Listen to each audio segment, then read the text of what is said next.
Welcome to VSCam channel. VSCam channel subscribe பண்ணாதவங்க subscribe பண்ணிக்கோங்க. பக்கத்தில் இருக்கிற பெல் பட்டனை கிளிக் பண்ணி பாருங்கள். இன்றைக்கி வந்து புழுங்கல் அரிசி இந்த கிளாஸால் இது வந்து 150 கிராம் பிடிக்கிற கிளாஸுங்க. இதால் ஒரு கிளாஸ் ஊற வச்சுருக்கிறேன். புழுங்கல் அரிசி பால் கொழுக்கட்டை செய்கிறதுக்காக புழுங்கல் அரிசி ஊற வச்சுருக்கிறேன். அதுக்கு ஒரு தேங்காய் எடுத்துருக்கிறேன். இதில் வந்து ஒரு 300 வெல்லம் எடுத்துருக்கிறேன். இதால் ஒரு கிளாஸ் அரிசினா 1.5 கிளாஸு வெல்லம் போடணும். அதுக்காக தான் முந்திரி பருப்பு எடுத்துருக்குறேன், ஏலக்காய் எடுத்துருக்குறேன். இது தாங்க நம்ம அரிசி அரைச்சின்னு வந்துடலாம். அதில் போட்டுக்கலாங்க அரிசியை. புழுங்கல் அரிசி பால் கொழுக்கட்டை தான் இன்றைக்கி செய்யறதுக்கு தான் எடுத்துருக்குறேன்.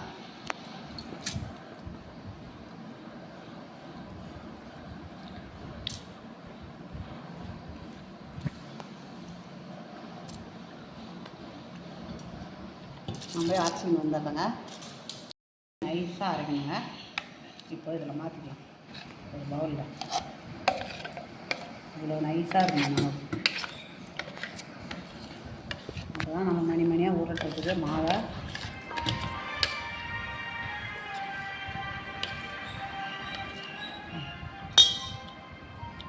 அரைச்சாச்சு. மாவு உருக்கிட்டோம். இப்போ இந்த தேங்காய் பூவை நாம் நல்லா அரைச்சி பால் எடுத்துக்கின்னு வந்துடலாம். முதல் பால் தான் வேணும், முதல் பால் தான் எடுக்கணும். ஒரு தேங்காவை அப்படியே திருப்பி எடுத்துருக்குறேன். கொஞ்சம் நல்லெண்ணெய் ஊற்றிக்கலாங்க வானலில், ஏன்னா மாவு ஒட்டாது. அப்போ தான் அதுக்காக தான் நல்லெண்ணெய்.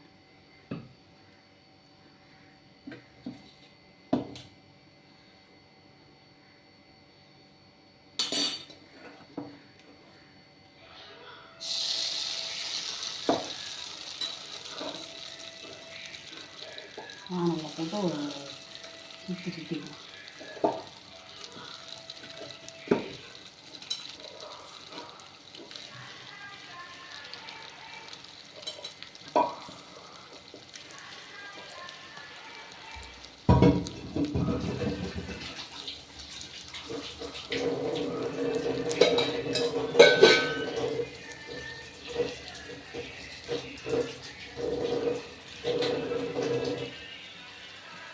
இப்போ தேவையான உப்பு போட்டுக்கலாங்க. அதை நான் மறந்தே போயிட்டேன்.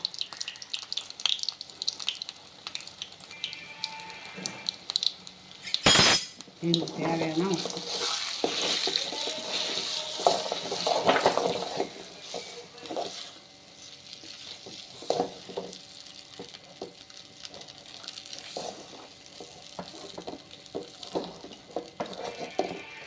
நல்லா கொஞ்சம் சிம்மில் வச்சுக்கலாம். கீழே வச்சுக்கலாம். மாவு பிடிச்சிக்கலாம்.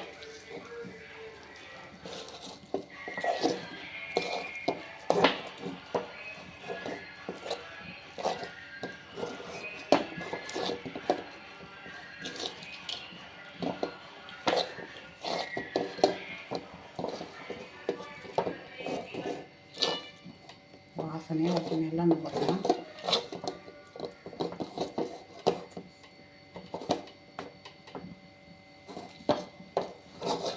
அப்படியே பிடிக்காத வருது பாருங்க.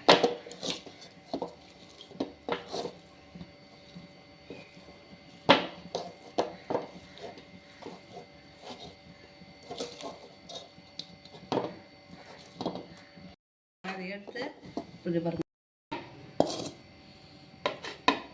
இப்போ வெல்லம் பாவு காய்ச்சிக்கலாங்க.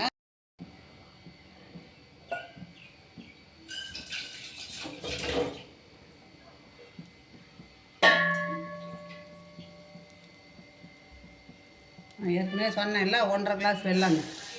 அந்த மாதிரி 1.5 கிளாஸ் தான் வெல்லம்.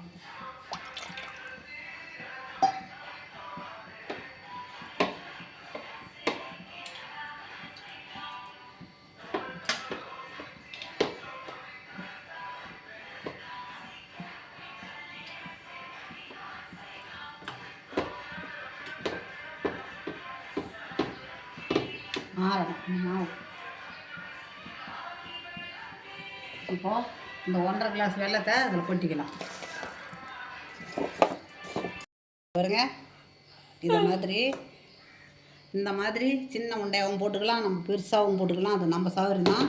இது இந்த மாதிரி நீட்டில் கூட போடலாங்க. இப்படி நீட்டாக கூட இந்த மாதிரி கூட போடலாம். அதெல்லாம் நம்ம இஷ்டம் தான். மணியாக சின்னதாக போட்டாலும் நம்மளுது தான், நம்ம இஷ்டம் தான். வந்ததுங்க, இந்த பாதி பாக்கோட இருக்கட்டும். நம்ம அந்த உருண்டையை பிடிச்சிக்கலாம். சின்னதாக அது மாதிரி மணியாக அந்த உருண்டையை போட்டுட்டு அப்புறம் என்ன செய்யலாம் பார்க்கலாம் வாங்க. இப்போ இந்த கிளாஸால் இப்போ 2 கிளாஸ் ஊற்றிக்கலாம் தண்ணி.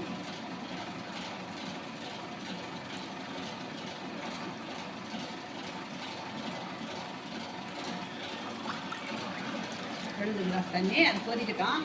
அதுக்குள்ளே உப்பு கொஞ்சம் போட்டு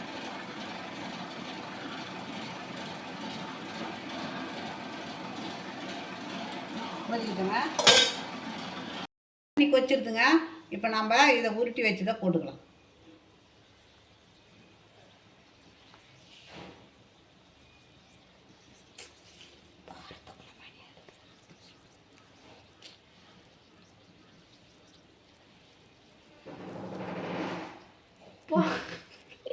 மேல் கட்ட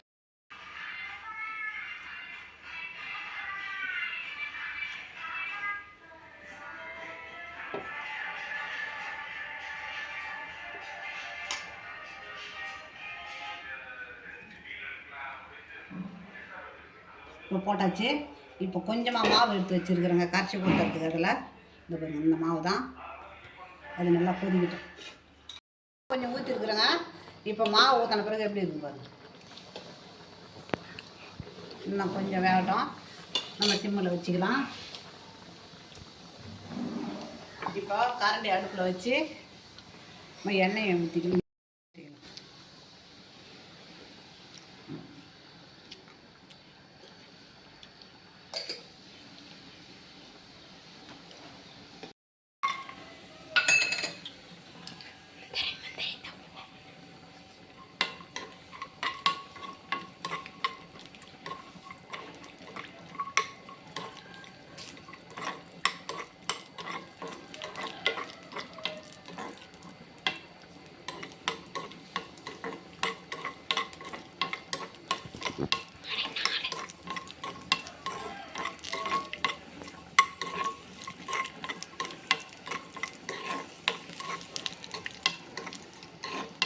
இப்போ இதில் ஏலக்காயை போட்டுடலாங்க.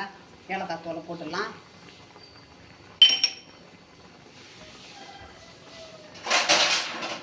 வெள்ளத்தை வடிகட்டிடலாம்.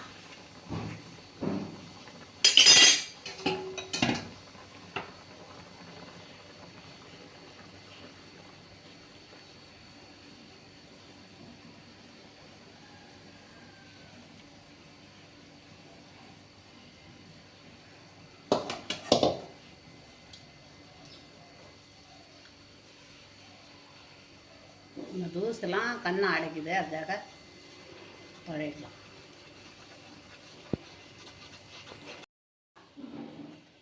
வெள்ளத்தை வடிகட்டுமா?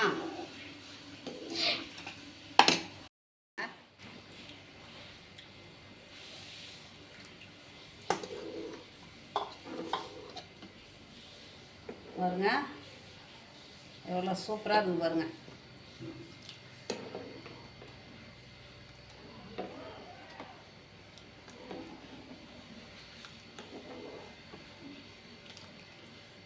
முந்திரி வறுத்து போட்டுக்கலாம். முந்திரி போட்டாச்சுங்க. ரெடி ஆகிடுது.